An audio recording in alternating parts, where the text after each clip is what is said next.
Chapter 1. Ecosystem. His mind a beautiful thing, with beautiful arrows pointing in beautiful circles. 15 years ago, ecosystem, a triangular attic, musky, was a slightly less cluttered storage space than the basement of our grandparents' house. The warped dry wooden floorboards creaked under every step as I came to sit down, rifling through my dad's old comic book collection. Whenever I had the time, I'd let myself get lost up here, hiding away from the tired, dragging, lonely thoughts of my family. A tall-bodied window a few feet to my left let in a flood of golden light that I could read by. It emanated a soft heat in which dust glittered, holding still. I guess it too was captivated, held by the gravity of the reaching sun. My eyes skimmed over thin, faded comic book pages imprinted with golden superheroes standing tall and strong, draped in scarlet capes made of unwavering stability. I often wondered what that could feel like, to stand next to one of them. Looking over at my grandma, she often came to sit next to me on the flat-cushioned lifeless couch, pelting her with questions until all that was left of the setting sun was a golden sliver. I turned to her. Where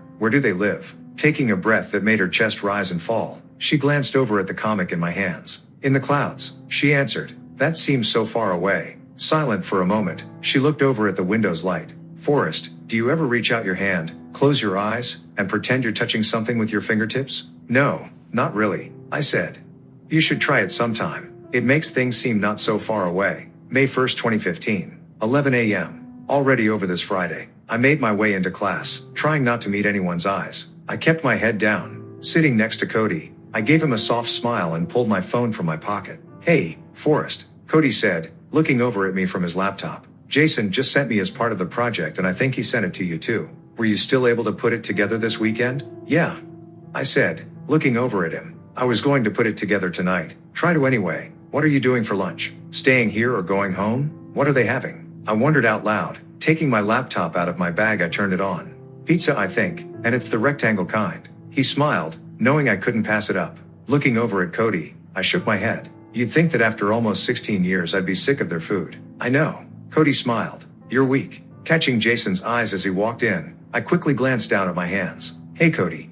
Forrest, he said, coming to sit next to us, nodding at me. My heart leapt in my chest. I had been attracted to Jason ever since grade school, but never had the nerve to tell him. Keeping my eyes down and trying not to make a fool of myself, I half wanted class to end, but on the other hand, I wished I could stay next to him. Here, in this small community college classroom, in the heart of North Dakota, just he and I, both forever 23, never aging another day. 1:01 p.m. Forrest, you were overly quiet in class, Cody said as the bell finally rang. Making our way to lunch, I shrugged. Sitting across from Cody, I rolled the small sausages off my pizza with a fork and looked up. I can feel you looking at me. I smiled. You can't be mad at me. Cody breathed, lowering his eyebrows. I wanted to hang out with both of you. We're all mature here, right? What are you talking, eh? I started to ask, only to notice Austin heading in our direction. I pursed my lips and dropped my gaze to the tray of food in front of me. Aggravation in our rocky past of snide comments, hateful glares, and one or two fist fights kept me from looking up at him for too long.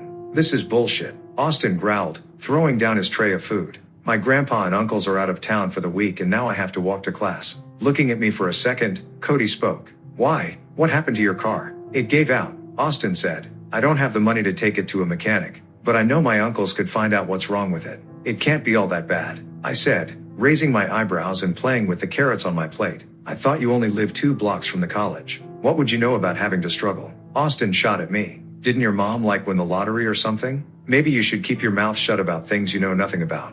Forrest, he was just saying it's not all that bad, Austin, Cody said, looking over at me. He didn't mean anything by it. Why are you so sensitive? I asked, finally looking up at him, a devilish smile I couldn't fight crossing my face. Do you have a problem with me? Austin spat, standing up and clenching his fists. Austin, sit down, Cody hissed. I'm not scared of you, I said, trying to stifle my grin. You're too damn cocky, Forrest, Austin sneered. Glancing at Cody, he slowly sat. The feeling's mutual, I muttered, getting up to dump my tray. Cody, confused, glanced up at me. Where are you going? It's almost 2 o'clock. I looked at my phone and took a few slow steps back. I'm out of here. Have fun with that. I smiled and pointed at Austin. With my gray hoodie and backpack on, I made my way out the doors, walking as fast as I could. I quickly texted my younger sister Jen, letting her know I'd be there when she got out of school. Skipping a grade and now in 6th, she was the smartest 10-year-old I knew. Throwing my bag and hoodie in my car, I figured I'd walk to get her. The sun's soft heat could be felt through the slight breeze that rustled my short dark brown hair, tugged at my jeans, and pulled at my shirt. Headphones in, I made my way in the direction of her school.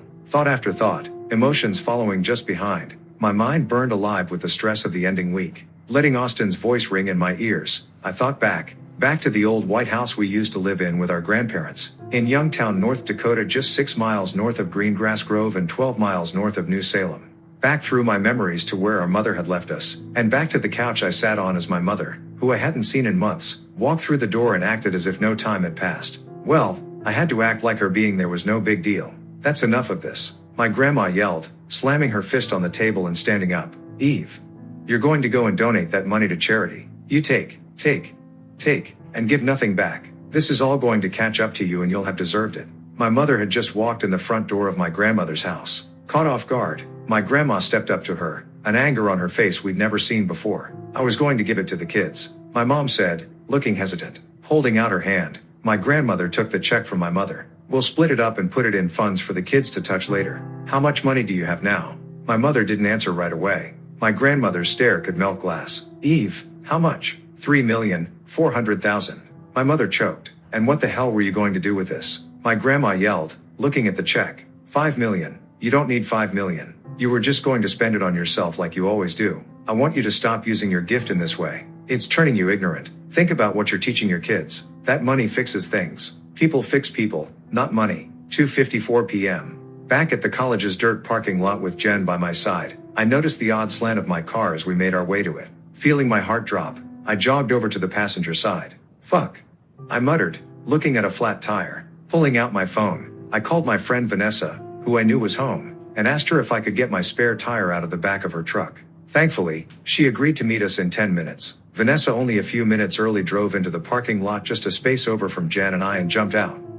She and Jen watching as I got the tire off. Vanessa rolled the flat over as I finished putting on the spare. Your treads are still in great shape. She looked at me with an odd expression. Feeling aggravated, I sat back on my knees and looked up. Austin and I almost got into a fight at lunch, if you could call it a fight. That guy just doesn't like you. She smiled. Well, the feeling's the same. I spat, standing up. The puncture looks like it's on the side and it's a clean cut. Dusting off my hands, I shrugged.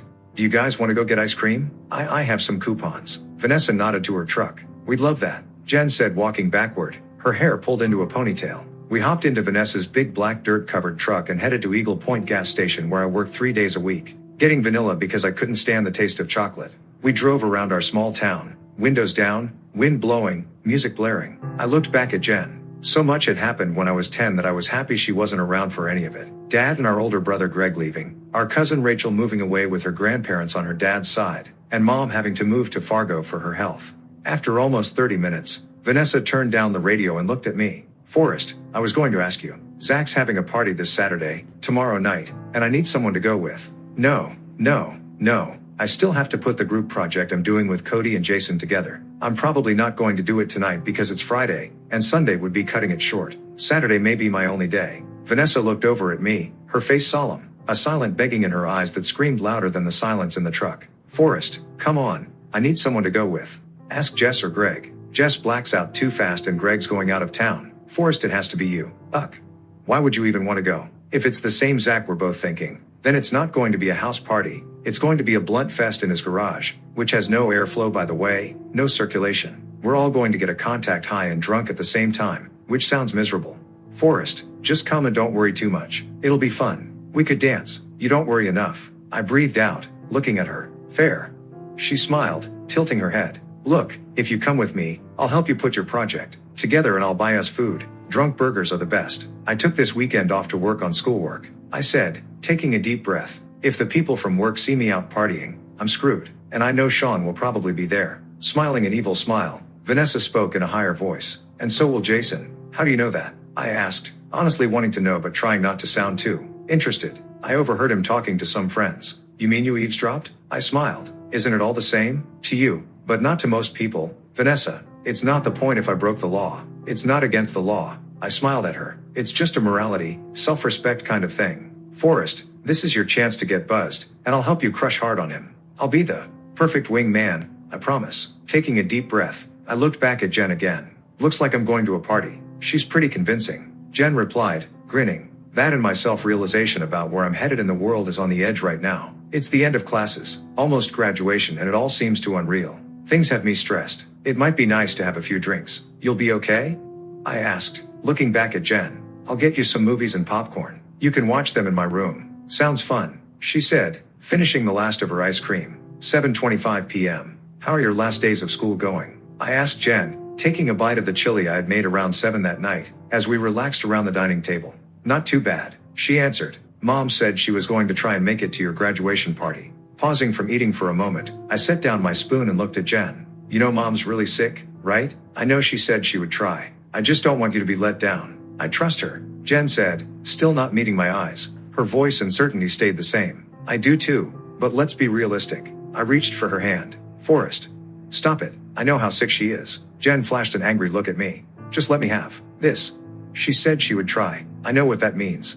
She moved over to the living room and sat on the couch to watch TV. Sitting back in my chair for a second, I grabbed my computer and gave her some space. In a blurred mindset, I pulled up our presentation and ran through all the pieces that Cody and Jason had sent. 10:58 p.m. Hey, Forrest. Jen's voice startled me. I'm going to bed. It's late. Wow, it's already 11. I said, somewhat shocked. Yeah, have a good sleep. I smiled at her, finishing up our presentation, my eyes heavy. I shut my laptop, drowsily walked to my room, and fell on my bed, my clothes still on. I let the quiet darkness of the house put me to sleep. Images of the day bursting forth in my vision, fading in and out. I could feel myself drifting deeper and deeper into a soft black ocean where it was impossible to drown. Or so I thought. My grandpa threw his glass at the wall and pointed a finger at my mother. You're only 36 and you're sick. We told you time and time again that this was going to happen if you manipulate and manifest only for yourself. Now look at you. The world is trying to get rid of you because you're selfish, and look at us. We're taking care of your kids because of your drug addiction. I'm surprised you even came back. I thought you would have ended up in a ditch somewhere. Your father's right. My grandmother walked to my mother, who was in tears. My grandma put her hands to her face. How long do you have till? They said it was slow, but it's at the base of my skull where my stem is. It's too risky to remove. They're guessing several years at most. Looking over at me sitting on the couch, my mother gave me a sad, soft smile that burned itself into my light brown eyes. 2:20 a.m. Feeling a burst of adrenaline pump into my chest, I shot up and looked wildly around. Unable to see anything, I closed my eyes for a moment. Blinking away my mother's sad, sunken, lonely face, I could start to make out objects. In my mind's eye, I could see the tears I had cried in my sleep. They had turned to butterflies, fluttering around my blue moonlit room. With nowhere to go, they settled on my bookshelf. This was the fourth time in almost 2 weeks that I had woken up this way. Moving to the edge of the bed, I pulled off my shirt and jeans, wrapped the blankets over me and fell back to sleep. Saturday, May 2nd.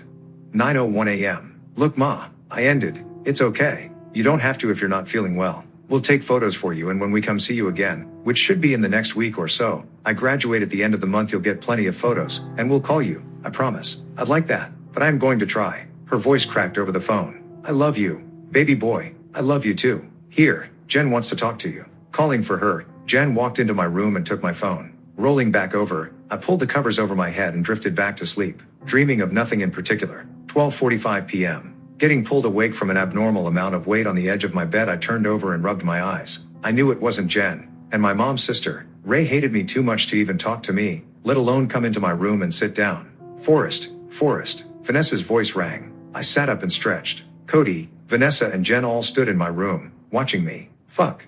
I whispered, quickly pulling up the blankets and tucking them in under me. I only have my boxers on, guys. Relax, Forrest. You're not my type. Vanessa smiled. I'm most everyone's type, I said, letting a smile cross my face as I tried to fix my hair. We got a lot to do today for tonight, Vanessa said, getting up and patting me abnormally hard on the thigh. Gasping for air, I wrapped the bed sheet around me and made my way into the bathroom. Hearing the TV up annoyingly loud about 15 minutes into my shower, I quickly washed the sleep from my eyes and jumped out. Ray's sleeping. Are you guys crazy? I said, quickly running into the living room and turning down the TV. Oh, she left this morning. I guess Ben got drunk in Fargo, so she drove over to get him. She said she wouldn't be back till Sunday morning for church. Jen smiled. Ben? Asked Cody. Yeah, I sighed. Ray's on and off boyfriend. Oh crap, then I can't go. I looked to Vanessa and Cody. Nope. You're not getting off that easy. Cody smiled and got up from the couch. My sister said she would watch her. He nodded at Jen. I'm paying her $60 for the whole night. Well, good for me. I turned and walked to my room. 5 minutes later, Vanessa called. You ready? We have to go to the liquor store, get lunch, pick up Cody's sister, and get ready for the party. It starts at 8:30 and it is. She pulled her phone out of her pocket. 1:13. Who sleeps in that long? Cody asked as he turned off the TV and hopped up. Giving him a side glare, I put my arm around Jen's shoulder. Did I mention I need to get a new tire, too? Oh yeah. Crap. Then we really have to get going. Vanessa pulled Cody by the arm out the door. 6:04 p.m. Tired and fairly annoyed, we finally got back to the house. I plopped down on the couch. I hate shopping, I mumbled, covering my eyes and laying down. I almost instantly fell asleep. No, Forest, we don't have time for this. Vanessa shook my shoulder. You need to pick out your clothes for tonight and so does Cody. What's wrong with what I have on now? Cody stopped dead in his tracks and looked down at himself, the room falling silent. I'm sorry, Jen said, looking over at Vanessa and I. We thought you knew. Knew what? He lowered his eyes. You have no sense of style, Cody. It's almost hard to look at you with all that clashing. I said, not opening my eyes but turning my head in his direction. It'll be just a quick nap. Style what compared to you? Well, at least I'm consistently boring, I whispered, dozing off. After quickly having a small supper, Vanessa spread out in our bathroom, trying on as many clothes as she could and putting on makeup with the help of Jen and Cody's sister Monica. 8:16 p.m. Are you ready for this? Vanessa asked as she fixed my hair. Why are you trying to get me hyped? I muttered, dropping my shoulders. Because Jason's going to be there. Who knows, he might kiss you, she said, raising her eyebrows at me. And what's with the plaid? Are plain shirts and plaid all you have? I'm more anxious, I said, pushing off her last question. Vanessa said we're going to be your wingman. Cody stated. Austin was going to come along, but I knew you probably wouldn't want him in your house. Yeah, good call, Cody, I said, rubbing his left shoulder as we followed Vanessa out of the restroom and to the front door, hoping he would note my sarcasm. Hugging Jen, I hurried out, dug in my pockets for the keys and got in.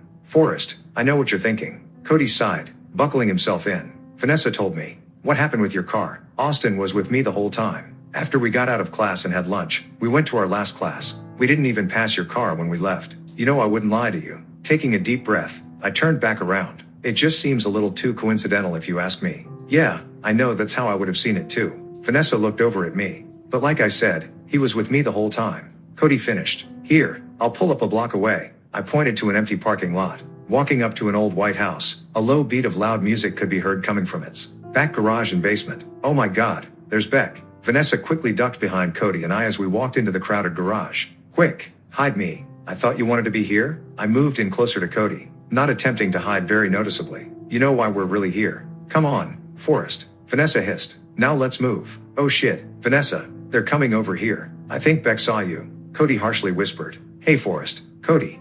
Beck walked up to the two of us. Was that Vanessa? Yeah. I smiled and pointed behind him to the opposite door of the garage. I think she went that way. Oh, I didn't see her? Beck lowered his eyes. Well, you know her. Blink and you'll miss her. I smiled. She has this thing. When she has to use the bathroom, no one can stop her. She's like a ninja or a bulldozer. It all depends on what she ate. It can get, I paused for a moment to emphasize my point, really messy. Feeling her nudge me behind the knee, I almost fell back. Beck, hey, how are you? She moved in between Cody and I, her smile making me grin. I thought I saw you, he said, handing her a drink. I'm going to go anywhere but here. Cody bolted to his right and got lost in the crowd. Shit.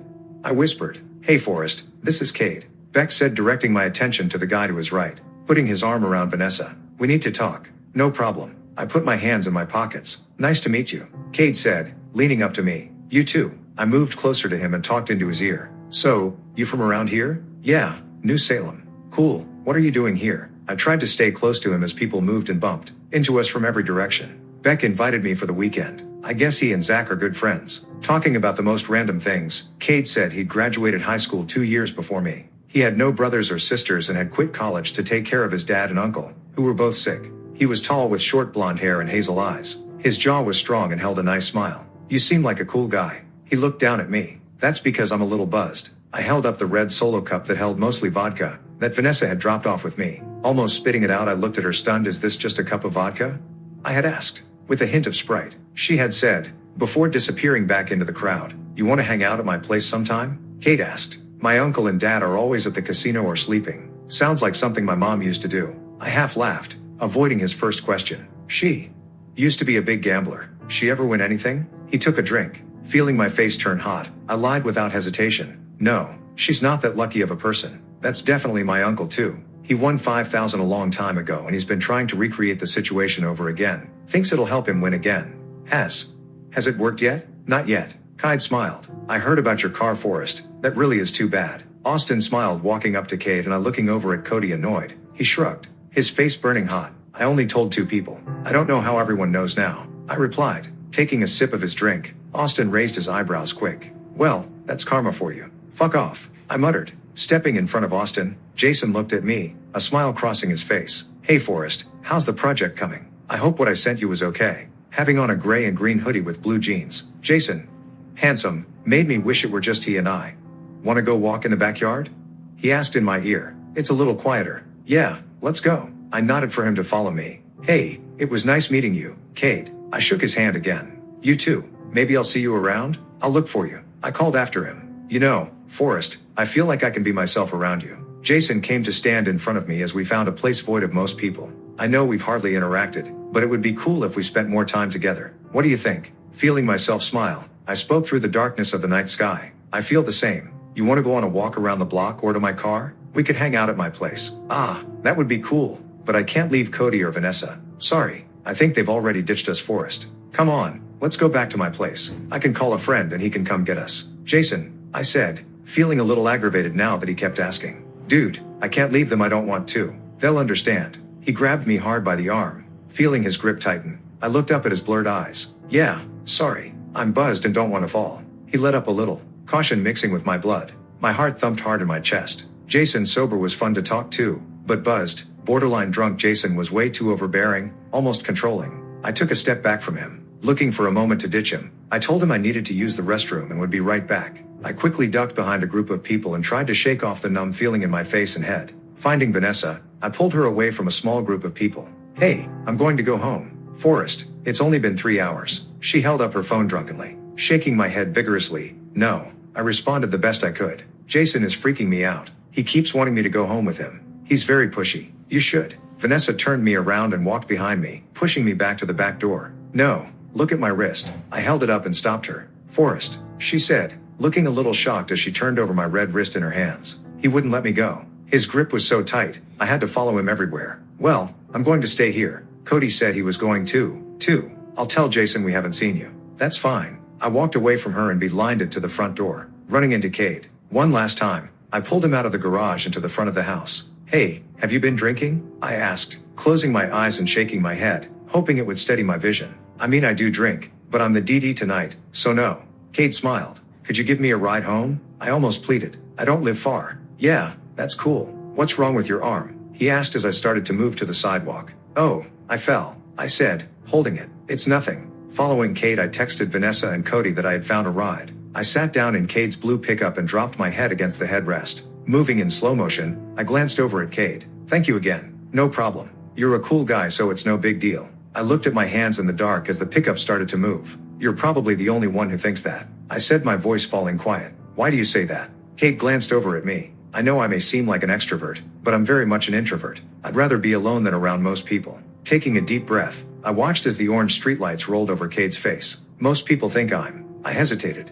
Weird, because I keep to myself, and because of who my mother is. You shouldn't care what other people think of you, Forrest, Cade said. After several wrong turns, Cade helped me into the house, waving frantically at Jen and Monica, who were still up watching TV. I cupped Cade's face. My room is on the right over here. I hiccuped, turning on the light and laying me down. Cade took off my shoes and jacket as Jen and Monica walked in. You look shit-faced. Monica laughed. It's just a little buzz. I smiled. I'll sleep it off. Just remember we have to go to church tomorrow morning, Forrest, Jen said, crossing her arms in the doorway. You know how Ray is. If you talk about having to get up that early in the morning, I'm going to puke, I said as Cade pulled off my shirt and started undoing my jeans. No, I got it. I held his hands and fumbled with my belt buckle and zipper. Forget it. I guess I'm living in these jeans for the rest of my life. Giving up, I turned over to lay on my stomach and fell asleep. 7 a.m. Dead to the world. The ringing of my phone pulled me forward as the bad taste of dried mixed liquor lingered in my mouth. Stiffly, I rolled over and checked my phone. Fuck,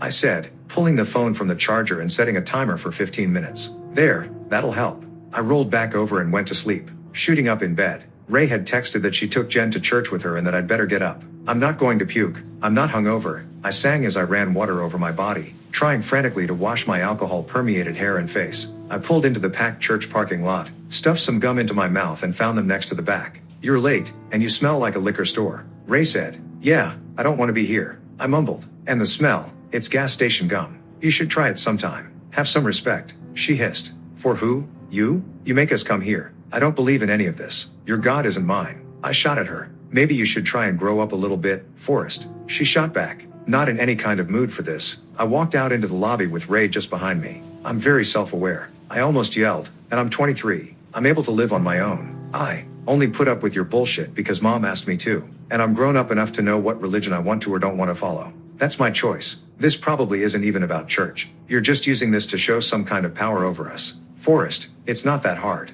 Ray said, almost grinning. You're still just a kid. You don't know what you want. 8:45 a.m. Leaving the church with Jen by my side, we drove home in silence. I hated that I was still treated like a kid by Ray. Ray was my mom's only sibling. My mom knew how to deal with her better than Jen or I did. Jen had the option to go live with our grandpa and grandma in New Salem. But due to the cost of raising a kid nowadays, our mom thought it best that we live with Ray for a year. I had wanted to get my own apartment and suggested to my mother that Jen could stay with me, but my mom had said that we needed to spend more time with family after our grandparents had passed away only 6 months ago. Our cousin Rachel, who lived in Alexandria, Minnesota, had wanted to take Jen in as her own for some time now. I'd be heading off to Seattle after I graduated. Our mom would be in Fargo, not too far from Jen. I'd been meaning to bring this up to her for some time, but as time kept passing, I found it harder and harder to even think about our separation, so I pushed it off for the both of us. Hey, do you want to have lunch somewhere? It's nice out. I looked around at the blue sky. Like a picnic? Jen looked up at me and shielded her eyes from the sun. Like a picnic. I smiled. I'll go grab a blanket and some food. At the house, we got what we could. Jen quickly put everything in plastic bags and stood by the door, far before I was even ready. I'll be there in a second, I said, smiling at her from the bathroom. As soon as we got into the car, Jen asked, so where are we going? Far away from here. I smiled and put the car in reverse. Is it the old school? Looking over at her, I raised my eyebrows. Maybe. That's a yes. She looked out her window. How do you know? I asked, driving out of the small dust-covered cluster of houses we lived in. Because you're bad at lying, and not good at keeping secrets. Jen grinned. I'm a great liar, I said.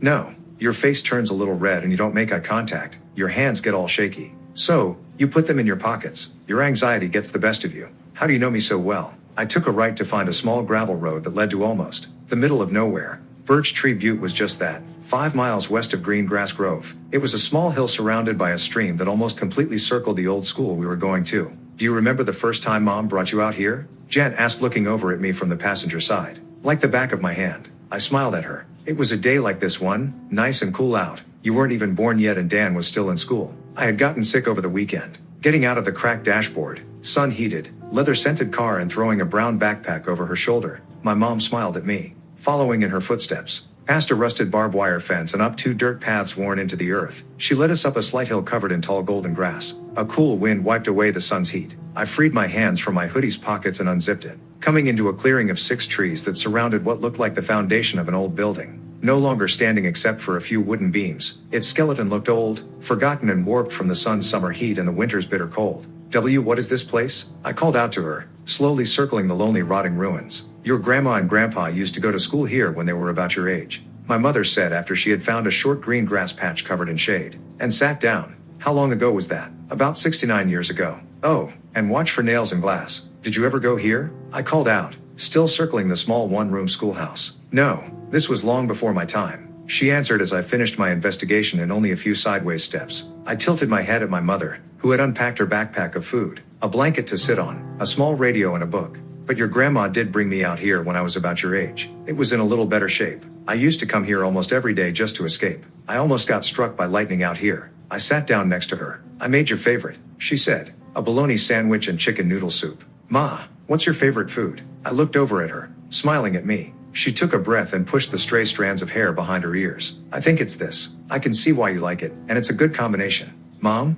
What if I marry a man one day? I asked, my hands shaking a little. Pausing for a moment, she tilted her head at me. I don't know, Forest. I hope he's kind to you. How will I know him when I find him? I looked up at her. He'll have a cape. She picked up the Superman action figure that had fallen out of my hoodie's pocket. He'll have the best smile, one meant just for you. He'll be handsomely tall, have a golden S, and he'll be strong. I looked at the trees that surrounded us. Strong like a tree? Like a forest? My mother's voice echoed. And when you're lonely, he'll make you feel like you belong. I'd like that, I heard myself say, looking up at the small purple flowers that grew on the rafters of the old school. They danced in the wind, held to the decaying wood by green moss. That's an odd place for flowers to grow, I thought. Speaking in a softer voice, my mother hesitantly looked at me. But before all of that, Forest, promise me something. What's that? I lowered my eyebrows and looked at her lonely smile. Forest, when you find yourself standing next to him, and he makes you question if your love is good enough, just close your eyes and pretend you're here next to me in this moment. Promise me that you'll know who you are before you find him, that you'll be the best you that you can be, so if he ever leaves, you'll still have you, and know your love was always good enough for me. I promise, I said, not quite understanding what she meant. After we finished our food, my mom nodded for me to curl up next to her as she opened one of the books she had brought. I let myself drift off to sleep to the sound of her voice. Some time later, I shot up, rubbing my eyes. I blinked hard, almost panicking. Ma? I noticed a small blue sticky note on the book she had been reading. I'm over by the stream directly north. Come on over when you wake up. Running my hands over the tall golden grass, I headed north toward the small stream that cut into the grasslands, winding like a snake through the hills. The smell of grass and water filled my lungs. As I came up to a half grass, half dirt embankment lined with shrubs, I could see my mom standing next to the stream. I found a steep path and slid down. Walking up to me and smiling, my mother half laughed. Forest, there's a dirt path you could have walked down just there. She pointed to her left. What fun is that? I smiled. Silly boy, come here. I want to show you something. She pulled some rocks out of her pockets, set them down in a white rag and turned them over one by one in her hands. Look at this one. She turned it over. It had a perfectly round hole in its side. Cool, right? What about that one? I pointed to a random one. Holding it up, she directed my attention to a small red spot on the completely white rock. And that one? I pointed to a half-broken rock still covered in dirt. She fumbled for the other half, dipped it in water and put it in my hands. As I turned it over, a small gold flake glinted in the sun. That's cool, I muttered. Yeah. She picked up the other half and put them together as a whole. They've been together for so long I think if I separate them, they'd get lonely. Yeah, but Mom, these are just rocks. They mean nothing. I watched her smile fade from her face. She stood up straight and walked a few feet away from me. Guessing from her reaction that I had said something wrong, I looked back down at all the rocks she had collected. Mom, I'm sorry for saying that. I walked over to her. It's okay. Here. She handed me the two halves of the rock with the gold flake. Now you can start your own collection of beautiful things. 9:45 p.m. Jen, pulling out a bag of chips, she started eating. Letting my eyes fall with my heart, I peeled my dry lips apart. Hey, so I wanted to talk to you about something. What's that? She looked a little worried. I'm not going to do this the way Mom can, but I'll try my best. You know I'm going to Seattle in August, right? Well, that's where I've been applying for jobs. Anyway, why Jen, let's be honest. You don't like staying with Ray just as much as I don't. So Mom and I talked, and we think it's best that you go and live with Rachel. Jen, looking up quickly, looked confused. Over in Minnesota? It's not that far from Mom, or me, and it's the northern part of Minnesota, so I could drive to see you. I could stay a week or so anyway. Jen, you love Rachel, I said, almost panicked. I do, it's just far. You and Mom are the only family I have. She lowered her eyes. But now you're going to have Rachel. I touched her shoulder. She's been our acting sister for as long as I can remember. We can Skype, whenever you want, and FaceTime. I get it. She looked up. I just don't want to think about it. Forrest, you're all I've ever known. I promise you, I said, pulling her close. When I get everything figured out, my career and a nice house, you can come to live with me. We'll have a dog, and you'll have your own bedroom and no one to boss you around. It'll just be you and me. How does that sound? I think I'd like that. Jen looked up at me and gave me her best smile. The lonely kind of smile I saw my mother give me in this same spot all those years ago. Monday, May 4th. That late Sunday felt like it oddly lasted just the right amount of time. After I talked to Jen about moving, I called our mom to let her explain it in a little better detail. Jen's demeanor had changed dramatically from yesterday to today. I couldn't get my thoughts off her as I sat through my one class. After, I carried my thoughts and tray over to a table with Vanessa and Cody. I asked them for some advice on making the moving process a little less hard on Jen. They let me know that I had to slowly help her prepare for moving away. Seeing our mother would calm her nerves. Forest Clemons, could you please see the front office? Forest Clemons, please come to the front office. Thank you. Catching Vanessa's and Cody's eyes, I shrugged and held in my panic. Running down the hall, I slowed down as I came up to the front office. With a million thoughts and emotions running through my head, I hesitantly grabbed the doorknob. I got called? I asked, walking up to the receptionist. Oh yes. Have a seat please, Forrest. Ms. Emerson would like to see you. The college's counselor? I thought. Lowering my eyebrows, I sat down. Not a moment later, a woman with red hair and green eyes, and who was almost as tall as me, caught my attention. Forrest. Hi, Ms. Emerson. I got up and followed her. Forrest, have a seat. She used a pen to direct me across from her. What's this about? I asked as she took a seat next to Mr. Close, one of my professors, and Mr. Holloway, the college's vice president. Forrest. Mr. Holloway started. We just wanted to say how sorry we are to hear about your mother. Yeah, she's hanging in there. I felt instantly on edge, not wanting to talk about her. I anxiously rubbed my palms on my knees. It must be hard for you, he continued, forcing the muscles in my face to move. I gave them the best smile I could. Life could be a smoother ride. That being said, you're about to graduate at the end of the month. How are classes coming along? Mr. Holloway looked at his hands, then to me. Good, I'd say. My voice shook. I'm just finishing up the project for bio and I'm taking my last test for soils next week. Sounds like you're staying on top of things. Ms. Emerson smiled. Forrest, just in case something happens over the course of this month, we'd like to help you make an alternate plan for making up your classes. Shaking my head, a look of confusion crossed my face. But I knew what they were talking about, and on some level, I wanted them to feel just as uncomfortable as I felt. What do you mean, an alternate plan? Looking to the other two briefly, Ms. Emerson continued. If your mother's health doesn't hold, I don't think about that. Why would I? I shook my head. It's understandable, Forrest.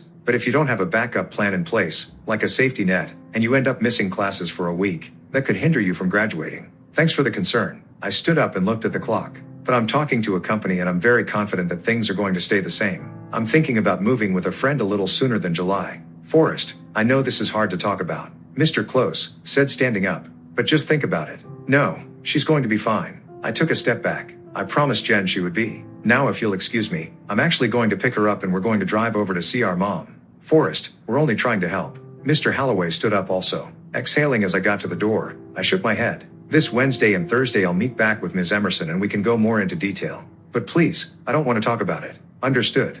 Ms. Emerson gave me a soft smile. Have a safe trip and tell your mother we said hi. 2:10 p.m. Did you want something to eat for the road? I asked as Jen got into the car. Digging through her backpack, she looked over at me. What do you mean? We're going to see Mom, I said, smiling at her. Her face lighting in excitement. The spark in her chest shifted the entire atmosphere of my small-ass car. After stopping for a cheeseburger and some drinks, we briefly stopped in New Salem to see Vanessa before we headed east to Fargo, which was only a 3-hour drive. 5:20 p.m. My heart started pounding hard in my chest as we walked into the clinic's elevator and down the same hall we had come to know over the past few years. My baby girl, our mother cried, taking Jen into her arms. I sat quietly in a wooden chair next to her bedside filling out applications for jobs out west. Being next to our mother this way calmed me tremendously. I could see why Jen fell asleep. It was safe, relaxing, and often the place I would come back to when things were just a little too heavy. Forrest, I'm giving custody of Jen to Rachel, my mom said after a few hours. I nodded okay and fought the painful lump in my throat. So, you can focus on finding a job, she said. She reached for the nightstand drawer and slowly pulled out a small blue action figure with a red cape. You gave this to me when you were a little boy. Your dad had just left us, and I wasn't sure what I was going to do. Placing the broken Superman in my hands and wrapping mine in hers, she gave me a soft smile. 9:32 p.m. We stayed with our mom for as long as we could. I regretfully shook Jen awake. Snuggled up, she rubbed her eyes. Come on, Jen. We have to get going. I'm sorry I fell asleep, she said, giving Mom one last hug. No, baby, it's nice. I love seeing you next to me. Mom smiled. Text me when you guys make it home safe. Will do, I said, putting my arms around her soft warm chest. Friday, May 8th.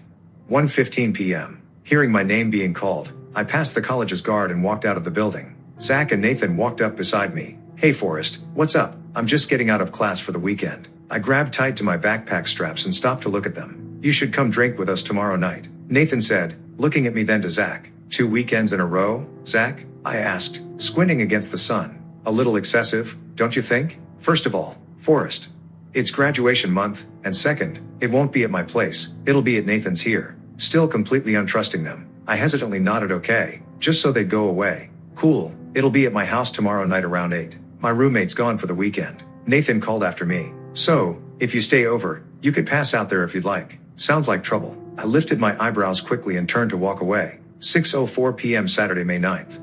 Begging Vanessa to be my wingman before 8 rolled around, she held fast, insisting that she had to get her bio project done, but that she could go to breakfast that Sunday. Cody, on the other hand, was going to show up, just a little later than I would have liked. I called him and begged him to come sooner. Cody, I'm going to be in bed by then. I held the phone up to my ear and backed into the bathroom, or completely hammered. Oh hey, Austin should be going around the same time you are. I'll have him hold your hand and walk you in. You need to make more friends, Cody said as I was about to hang up the phone on him. I heard it's harder to make friends after college, Forrest. So, you better get on it. You think it's difficult now. I'm hanging up on you. Bye. Make friends, Forrest, Cody yelled from the other end of the phone. I shook my head. I worked on our group project until 7 when my phone buzzed with a message from Jason. Hey, you going to Nathan's tonight? I slowly sat back. I wondered if I should even respond or just leave him hanging. Typing in my response, I remembered back to last week and quit typing. Something felt off about Jason. In school, he had been my crush since as far back as I could remember. Handsome and shy, Jason had only ever talked to me a few times over the years. In bio class at college, he had given me his number to talk about our project, but interacting with him when he was drunk almost made me uneasy. He was overbearing, overpowering. He made me feel uncomfortable with how forceful he was. Erasing my response, I turned my phone over and finished up the slide I was working on. 8:15 p.m. With the house's lights off, I stumbled around trying to find my phone after a quick shower. It lit up on the living room coffee table with a text from Jen about picking her up in the afternoon after the sleepover she was at was done. I walked over to Nathan's house, took a deep breath as I got to the door and fixed my hair. Okay, I thought, I'll just swing by, say hi and go to bed. Nothing more. Forest, hey. Nathan stood up and put his arm around my shoulder as I walked in. Happy you could make it. He patted my chest with his right hand. Do you want a shot? No, I shouldn't, I said, shaking my head. No, I insist. Anyway, it's free alcohol. Okay. I heard myself say, just one. Feeling overly buzzed after being introduced to several people, I looked for any way to get out from under Nathan's arm. He was continually pouring shots. I ducked away from him and into the kitchen, where I ran water over my face and leaned against the counter. Yeah, I better slow down, I thought, rubbing my eyes. Around 10, after a number of people had left, I made my way to one of the back rooms to collect myself and to text Cody. 10:03 p.m. Hey Forrest, in here, a voice called out to me from my left. Jason, I said, feeling my chest lift a little. How are you? I sat down next to him. Drunk.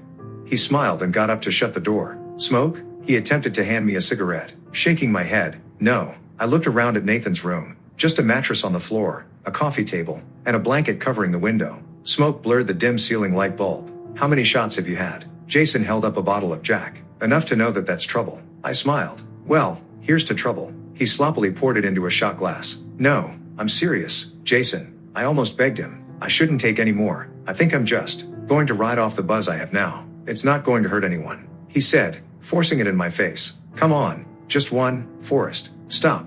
I almost shouted, hitting the glass out of his hand. Hearing it shatter against the wall, I froze. I'm going to clean that up and walk home, I said, shaking my head. I picked up what pieces I could find and put them in the trash. I walked up to Jason standing with his back against the door, his arms crossed. I'm sorry, I said. I'm very buzzed and just want to go home. To be honest, I wasn't even going to drink. A little bird told me a secret. A smile I didn't recognize slithered across his face. Shaking my head, I took a step back. Jason's tan skin smooth, his jaw strong and eyes dark brown almost black. He smiled. Is it true? Finding it hard to meet his eyes, I forced myself to look at him. Is what true, Jason? That you like me? Yeah, you're a cool guy. I took another step back. Jason unbuckled his jeans and pulled down his boxers. Suck it. I'm too buzzed for this, I said, trying to push past him. Considerably stronger than me, Jason pushed me back with a smile. Jason, I said, raising my hand a little, I just want to go home. Suck my dick first and I'll let you go. I'm not doing this. I tried to rush past him again. He grabbed me hard by the arm and pinned me to the bed. Positioning himself between my legs, he pulled off his t-shirt and lowered his face to my neck. Jason, please. I could feel my heart pounding in my ears. Just let me go home. I won't say anything to anyone. I could break your arm. He breathed in my ear. The smell of liquor flooded my nose. His cold hand slid under my shirt and he kissed me annoyingly hard. You're what? 145 pounds. I could break your arm, and everyone would think it was an accident. No one would believe you over me, Forest. Forest Clemons the nobody. Fuck.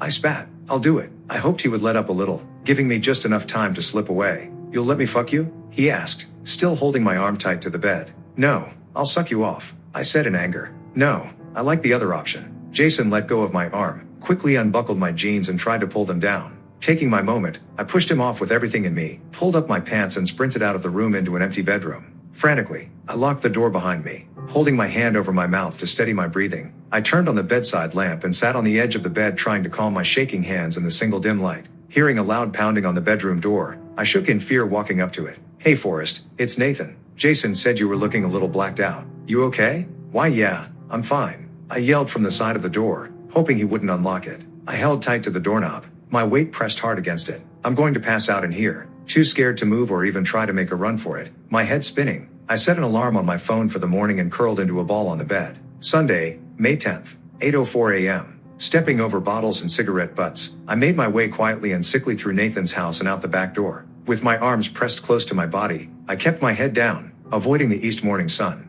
Orange in color, It touched the roofs of the houses I passed. Here and there white and pink plumes of smoke rose high in the cold air only to disappear. Still somewhat drunk when I got home, I dropped on my bed and put my right arm over my eyes as hot tears burned in them. I'd always wondered what it would be like to kiss Jason, to have him kiss me back and to feel his body next to mine. I didn't expect magic, but after spending so much time in my mind with him, I knew I had to give him up. With my clothes on, I rolled over and slept for the rest of the morning. 10:04 a.m. Hey boy, how are you? My mom asked over the phone. With tears falling from my eyes, I fought the lump in my throat. Hearing her voice, I just wanted to fall apart at her feet. Fine, I just feel a little sick. I was able to say, eat some chicken soup. I know that always makes you feel better when you're under the weather. I'll get right on that. I smiled, my voice cracking. Have you talked to your sister? I have. I talked to her about 2 hours ago. She wants you to call her too. I sat up in bed. She's doing good, but I know she'd love to hear your voice. I'll do that after I'm done here. Well, I'm going to take a shower. I lied. Sorry I can't talk a little longer. No, it's okay. You're not feeling well. Have a good day, baby. Ma. I said in a voice that I often used when she called me baby, or her little boy. What? Her voice static over the phone. Taking a deep breath, I rubbed my eyes. Have a good day, love you. 11:05 a.m. I crawled out of bed and into the shower before I picked up Jen. We drove to get Cody, having planned to meet Vanessa in New Salem for brunch. This is the best place in New Salem to have brunch, our waitress said, nodding at us to follow her. Yeah, and the most expensive, Cody muttered under his breath. Forrest, you've been quiet all morning. Are you okay? Vanessa asked as we made our way to a table and sat down. Yeah, I'm just hungover. I rested my head on my hands. What did you guys end up doing last night? She looked over at Cody, then to me. Well, I was going to go hang out with Forrest, Cody said, looking over at me, but I felt my heart drop and my face turn red. Glancing over at him, I hoped that whatever he had to say would be appropriate in front of Jen. But he was asleep in Nathan's roommate's room. Why didn't you wake me up? I asked. Nathan told me to just let you sleep. He said you asked him for a place to collect yourself. Yeah, I remember that. I said, rubbing my eyes. Here, drink lots of water. It helps, Jen said, pouring me a glass. 1:15 a.m. As I faded in and out of sleep that night, the dark living room flashed blue just behind me. A soft cry pulled me awake. I immediately shot up. Jen stood over me and quietly spoke. Forrest, I'm cold. Taking her by the hand, I got off the couch and laid her down next to me. I wrapped my arm around her and put the blanket over us, pulling her close. Did you have a bad dream? I whispered. Yeah. She said, wiping her eyes. Is mom going to die? I don't know. I hope she doesn't. I rested my head next to hers. Now let's get some sleep. Monday, May 11th, 10:55 p.m. I walked into class that morning, quickly passed the project to Cody and kept my head down. Mr. Fournette, can I get a drink? I don't feel well, I asked the professor. Making sure the restroom was empty, I splashed water on my face and rested my hands on the sink's edges, rubbing my eyes. The creaking hinges of the bathroom's door caught my attention. Looking up, Jason's eyes locked onto mine. With his hands in his pockets and his hair a little messy, he approached me. Hey Forrest, can we talk? About what? I turned back around to finish washing my face. About Saturday night. Forrest, please. Jason whistled. Jason, just drop it. I walked past him, grabbing my arm hard. Jason turned me to face him. I need you to promise me that you won't say anything to anyone. It's our last few weeks of class. Let's just put this behind us. I mean, after all, you do have a crush on me. Nothing happened that night that you didn't want. Always flirting. I see the way you look at me. I attempted to pull away, but his grip only grew tighter. Come on, Forrest. Jason, you should let go of me. I let you go. Or what? You going to try and fight me? He smiled, the same smile he did on Saturday night. Shoving him back hard, he slammed into the wall behind us. Dropping his backpack, he stepped up to my face. Forrest, we're friends and I don't want to hurt you. So just promise me and we can put this behind us. Annoyed, aggravated and hurt, I punched him hard in the mouth and stepped back as he spat blood. I wouldn't exactly call us even, but from this moment on I want nothing to do with you. You can just fuck off for all I care. I spat. In class I kept my head down, hoping everyone would get the hint and leave me alone. Cody, trying to catch my eyes, finally spoke. Hey, are you okay? Yeah, just a little lightheaded, tired anyways. Jen didn't sleep so well last night. She kept having nightmares. Poor girl. What are you doing for the rest of the week? Cody looked back at his laptop. Well, tomorrow, Wednesday and Thursday I have to meet with Ms. Emerson and Mr. Close to go over an alternative plan of action just in case of some kind of emergency. It's nothing too important. What about you? Jason, Austin and I are going to New Salem for a party. On a day you have class, Cody? Really? I looked over at him. Yeah, I'm going to be there, DD. You should come along. Jason will be there, and Austin, I said, smiling. No way in hell, Cody, am I getting into that car.